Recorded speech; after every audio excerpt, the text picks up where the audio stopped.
Hi, Rhema. It's week 45, day 2 of our Bible narrative reading plan. Today we conclude John's gospel.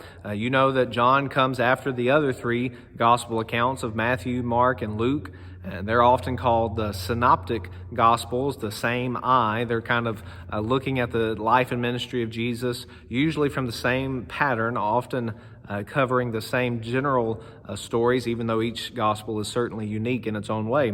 But John, being written many years after the other gospels were written, John gives us additional information. He often tells us unique things that the other gospels did not include. And so here in the Gospel of John, he concludes his book, his gospel, with information we're not told in the other gospels.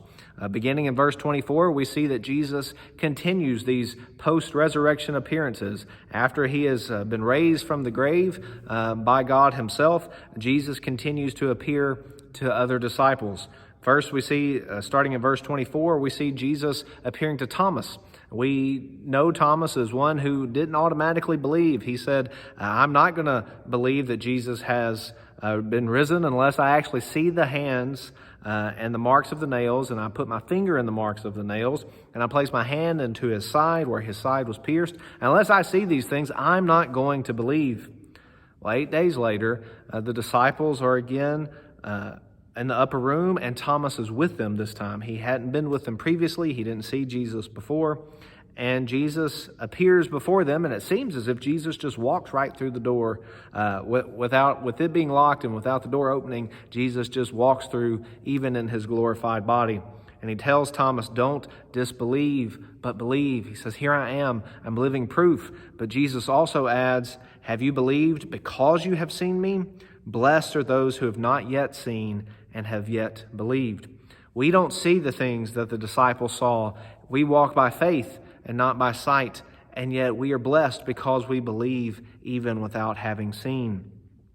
Verses 30 and 31 give the purpose of John's gospel and really all of the gospels. Jesus did many other signs in the presence of the disciples, which are not written in the book, but these are written so that you may believe that Jesus is the Christ, the Son of God, and that by believing you may have life in his name.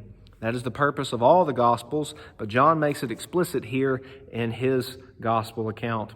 As he closes out with the last chapter, John tells about Jesus appearing to 7 other disciples, and we see that Jesus does something he's done previously before, that he's worked a miracle while they're fishing. He tells them where to cast, and indeed their nets are filled, and they recognize that this is indeed the Lord. And John adds in verse 14, this was the 3rd time that Jesus was revealed to the disciples after he was raised from the dead. Then we get an important addition to the story, an important addendum. We remember that Peter failed Jesus. He denied Jesus 3 times. And here in John's gospel, John tells us that Jesus forgave Peter and restored Peter 3 times. And Jesus is preparing Peter for the ministry that we're about to see as we begin in the book of Acts. Peter has been volatile. He hasn't always obeyed. But now Jesus is cleansing Peter. He's forgiving Peter for his denial. And he's saying, here's what I need you to do. I need you to feed my sheep. I need you to be faithful to feed my flock that I've given to you. And Jesus tells Peter, look, there's going to come a time that you're going to be taken where you don't want to go. He's given Peter a glimpse of the coming death that Peter would one day experience, the cost of discipleship. Denying himself and following after Jesus, taking up his cross, means that for Peter ultimately one day is going to be crucified just like Jesus. And when Peter hears this, he says, well, what about John? He looks back at him. What's going to happen to him? And Jesus says, what is it to you? You follow me. So each of us, we're commanded to follow after Jesus, knowing that it could lead us even to death if that would be the Lord's will. But that's okay because we have the forgiveness and the cleansing and the blessing of our Savior. And John concludes the book saying there are many other things that Jesus did. Were every one of them to be written, I suppose that the world itself could not contain the books that would be written. But John and the other gospel writers have given us what we need to understand that Jesus is the Son of God and that we would believe in him. Here's a summary of today's reading.